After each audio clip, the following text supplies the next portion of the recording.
تھے اور جو ضرورتیں تھیں حضور سے آ کے کہہ لیتے تھے، ظاہر پوتوں کی جگہ پہ تھے، کوئی بھی کام ہوتا بلا تکلف حضور کی خدمت میں حاضر ہو جاتے۔ حضرت اسامہ بن زید کہتے ہیں ایک دن رات کا ایک حصہ بیت چکا تھا اور مجھے حضور سے کوئی کام، کوئی حاجت حضور سے جڑی تھی اور اس کی تکمیل چاہ رہا تھا، تو میں رات کے وقت ہی آ گیا۔ ظاہر ہے کہیں جانا ہو تو بندہ سوچتا ہے، لیکن جہاں اتنی بے تکلفی ہو وہاں کہتا ہے چلو میں چلا جاتا ہوں، تو وہ حضور کی خدمت میں حاضر ہو گئے۔ تو آقا کریم تشریف لے آئے۔ اللہ اکبر! حضور علیہ السلام نے ایسے ہی چادر لپیٹی تھی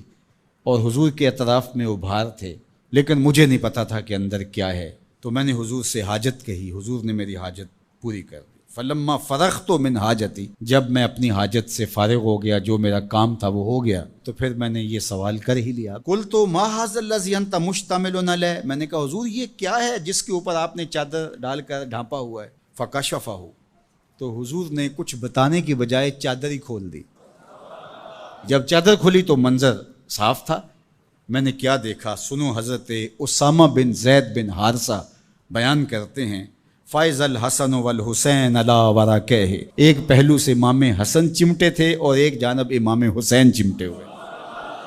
دونوں نے حضور کے پہلوؤں سے جفی لگائی ہوئی تھی، حضور علیہ السلام کے کشہین سے، حضور کے پہلوؤں سے لپٹے ہوئے تھے۔ اللہ اکبر! ظالموں، تم نے تیر حضور کے پہلوؤں پہ مارا ہے، حضور کے پہلوؤں سے یہ شہزادے لپٹے ہوئے ہیں۔ اور پھر آقا کریم نے کیا کہا، فقال ھذان ابنایا، فرمایا یہ دونوں میرے بیٹے ہیں، و ابناؤ ابنتی، اور میری بیٹی کے بیٹے ہیں، اللہم انی احبہما، اے اللہ میں ان سے پیار کرتا ہوں، فاحبہما، تو ان سے پیار کر، فاحب من یحبہما، اور جو ان دونوں سے پیار کرے مالک اس سے بھی پیار کر۔ اللہ اکبر! حذیفہ بن یمان اپنی ماں کی مغفرت کا سوال لیے حضور کے پاس حاضر ہوئے تھے، اور آقا کریم نے ان کو یہ خبر بھی دی، حذیفہ سنو، یہ فرشتہ میرے سامنے حاضر ہے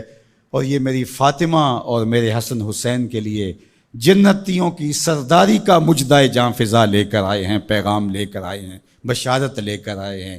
یہ خاندان عالی مرتبت خاندان، کبھی حضور ان کو چادر میں سمیٹ لیتے ہیں، کبھی مباہلے کی آیت کا مصداق یہ قرار پاتے ہیں اور فرماتے ہیں اللہم ہؤلاء اہل بیتی، یہ ہیں میرے اہل بیت، اور کبھی آقا کریم علیہ السلام کندھوں پہ سوار کرتے ہیں، کبھی حضور کی پشت پہ سواری ہوتی ہے، اور کبھی حضور بشارتیں دیتے ہیں کہ لوگوں کو بتا دو کہ یہ میرے فرزند، یہ عالی مرتبت شہزادے جنتی جوانوں کے سردار ہیں، اور میری شہزادی جنتی خواتین کی سردار۔ یہ عالی مرتبت خاندان جن کی عظمتیں اتنی بلند ہیں اور جن کی رفعتوں کے پھریرے لہرا رہے ہیں، تو جتنا اونچا منصب ہوگا امتحان بھی تو اتنا اونچا ہوگا، جتنی بڑی شان ہوگی تو امتحان بھی اس کے مطابق ہوگا۔ پھر 10 محرم کو جو امتحان ان شہزادوں نے دیا اور ثابت کیا